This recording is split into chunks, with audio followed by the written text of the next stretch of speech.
The day began with a question so small it almost disappeared into the cold air, yet it landed with the weight of a collapsing sky, the kind of question that cracks a grown heart open and makes time slow to a crawl. On a cracked sidewalk outside a shuttered shop, a tired mother held her child close while the world rushed past without noticing, and somewhere nearby a man stood alone with a choice that would quietly change all of their lives.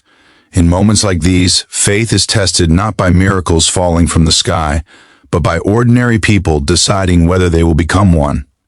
If you believe in kindness, second chances, and the quiet power of compassion, take a moment to like this video, share it with someone who needs hope today, leave a comment, and subscribe to the channel so more stories like this can reach hearts that are hurting. The mother had learned how to make herself small. Years of disappointment had trained her shoulders to curl inward, her eyes to scan the ground as if answers might be hidden between the cracks.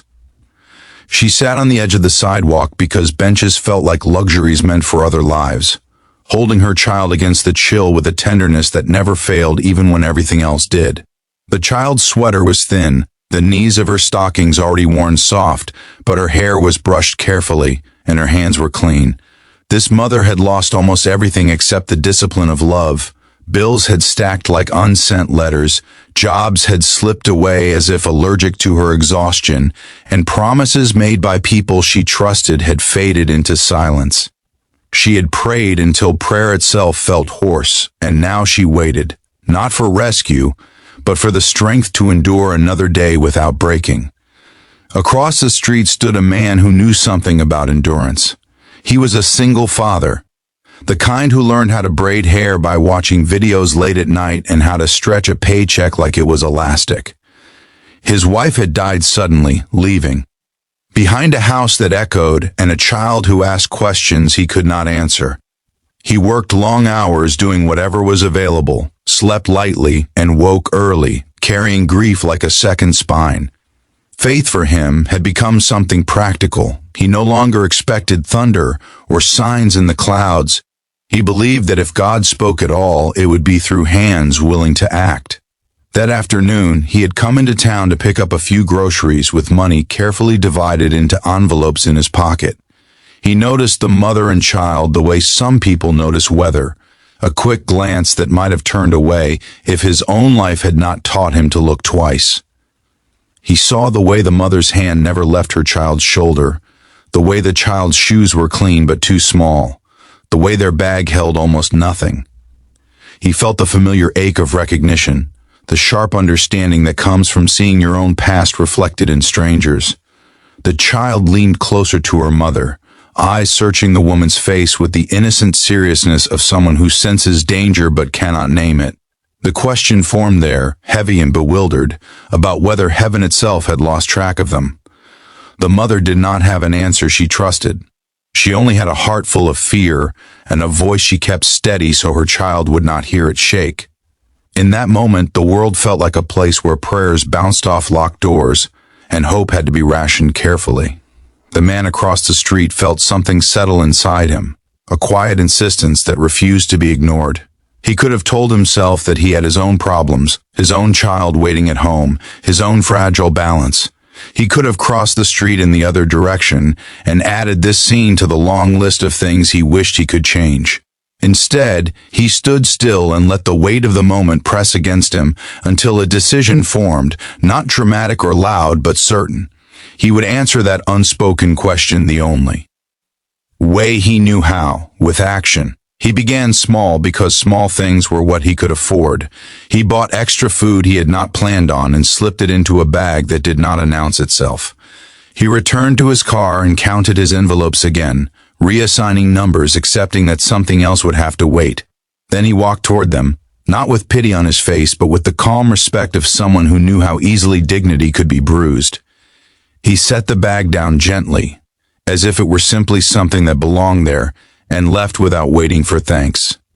He did not give a speech or offer advice. He did not ask questions. He understood that sometimes the greatest kindness is not asking someone to explain their pain. But he did not stop there. Over the next weeks he returned, always at a distance, always careful. He spoke to a shop owner about temporary work. He asked a landlord he knew about a room that might be available. He arranged childcare through a community center that owed him a favor. He moved like a shadow of help, leaving trails of possibility where there had been none. Each action was small, almost invisible, but together they formed a bridge sturdy enough for hope to cross. The mother noticed the changes slowly. A meal here, a chance there, a door that opened when she had prepared herself for another refusal. Suspicion wrestled with gratitude inside her. She had learned not to trust easily, yet something about the consistency of the help, the lack of strings, softened the edges of her fear. She found herself sleeping more deeply, waking with less dread. Her child laughed more, a sound that startled her with its brightness. The question about being forgotten did not disappear, but it grew quieter, less urgent, like a storm moving farther out to sea. For the man, these weeks were not easy. Helping did not erase his grief or fix his finances. Some nights he lay awake calculating numbers, wondering if he had been reckless. Yet each morning, when he watched his own child eat breakfast with renewed enthusiasm, he felt steadier. He realized that answering someone else's need had strengthened something in him that had been weakening since his wife died. Action had become a language of faith he could still speak fluently. Winter shifted toward spring, and the city seemed to breathe differently. The mother found steadier work, her confidence returning in small but undeniable ways. She rented a modest room that felt like a palace compared to uncertainty. She began to believe that her life might expand again, not all at once, but gradually, like a horizon widening. Her child's shoes were replaced, her sweater thickened, her eyes filled with a trust that did not require explanation. One afternoon, the mother saw the man watching from across the street, his posture familiar now, his presence like a quiet lighthouse. Understanding bloomed where confusion had lived. She realized that God's answer had not come in words or miracles, but in a person who had chosen to notice, to care, to act without expecting recognition. The question that once broke her heart found its reply not in heaven, but on earth, in ordinary courage. As the story draws near its end, if this journey has touched you even a little, if it reminded you of a time you needed help or offered it, please take a moment to like the video, share it with someone who might need encouragement, and subscribe so these stories continue to reach those who feel unseen. The man never considered himself a hero. He returned to his life, still complicated, still imperfect, yet something had shifted.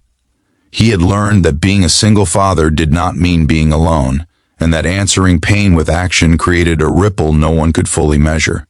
The mother carried forward a lesson just as profound, that asking questions in the dark does not mean faith has failed.